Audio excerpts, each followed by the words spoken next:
ప్రస్తుతం ప్రపంచమంతా సాకర్ ఫీవర్తో ఊగిపోతూ ఉంది. ఫిఫా వరల్డ్ కప్ ఈసారి 3 దేశాలు ఆతిథ్యం ఇస్తూ ఉన్నాయి. అన్ని దేశాలు ఆట మీద దృష్టి పెడుతూ ఉంటే, పాపం ఒక ఇరాన్ మాత్రమే ఒక ఆట మీదనే కాదు, ఆట బయట ఎన్నో అవమానాలను అధిగమించాల్సి వస్తుంది. తమ శరీరాలను ఛిద్రం చేసుకొని మరీ బరిలోకి దిగాల్సిన పరిస్థితి. కారణం ఏంటి? యాక్చువల్‌గా ఈసారి ఫిఫా వరల్డ్ కప్ 3 దేశాలు ఆతిథ్యం ఇస్తూ ఉన్నాయి కదా! ఇరాన్ ముందే చెప్పింది, అమెరికా గ్రౌండ్‌లలో మాకు ఆడే ఛాన్స్ ఉందంటే ఆడే ప్లేస్ పెట్టకండి. మిగతా 2 ఆతిథ్య దేశాల్లో మా మ్యాచ్‌లు పెట్టండి అని చెప్పి వాళ్ళు ముందే ఫిఫాను రిక్వెస్ట్ చేశారు. అయితే ఫిఫా ఒప్పుకోలే. ఒప్పుకోకుండా ఏం చేశారు?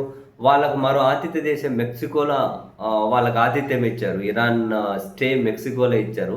అమెరికా గ్రౌండ్‌లలో మ్యాచ్‌లు ఉన్నప్పుడు విమాన ప్రయాణాలు వెళ్ళి రావాలి. తాజాగా రాత్రి కూడా న్యూజిలాండ్‌తో మ్యాచ్ జరిగింది. న్యూజిలాండ్‌కి ఇరాన్‌కి. ఆ మ్యాచ్ డ్రా చేసుకుంది ఇరాన్.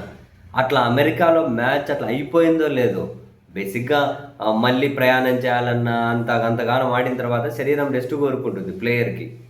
అట్లా అమెరికాలో మ్యాచ్ అట్లా అయిపోయిందో లేదో, ఇమ్మీడియట్‌గా మీరు అమెరికాలో ఉండకూడదు, వెళ్ళిపోండి అని చెప్పి వాళ్ళని అక్కడ ఉండనీయకుండా నిమిషాల వ్యవధిలోనే ఎలగొట్టేశారు. వాళ్ళు మళ్ళీ అక్కడికి మెక్సికోకి వెళ్ళిపోవాలి.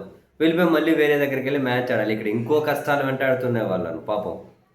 ఇప్పుడు మెక్సికోలో స్టే ఇచ్చారు, అమెరికాకి రావాలి, విమాన ప్రయాణాలు చేయాలి అని అనుకుంటే 5-6 గంటలు సెక్యూరిటీ చెకప్ల పేరిట చుక్కలు చూపెడుతున్నారట అమెరికా.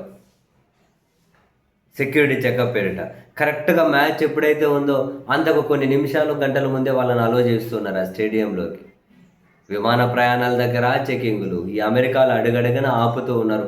కొందరు ప్లేయర్లను తీసుకెళ్ళిపోయి గంటలు విచారణ పేరుతో ఉంచుకుంటున్నారట. మ్యాచ్కు కొంచెం కీలక ప్లేయర్లను తీసుకెళ్ళిపోతూ ఉన్నారట.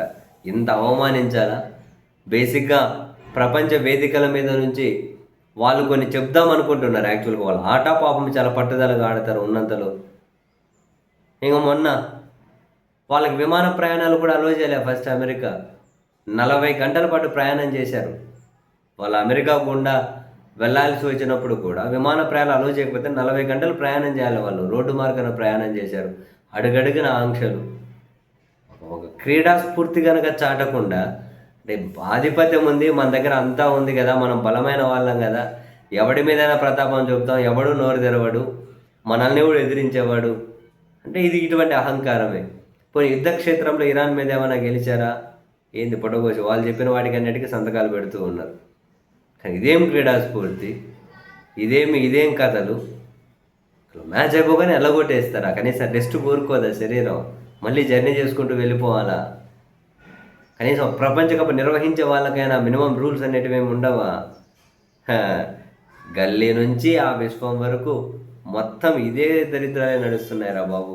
ఎవడు ఆధిపత్యం ఉంటే వాడు చెప్పినట్లే మొత్తం మిగతా వాడు వినాలి. ఎక్కడే కనుక మినిమం స్పోర్ట్స్లో కూడా ఈక్వాలిటీ ఉండదు ఏంట్రా.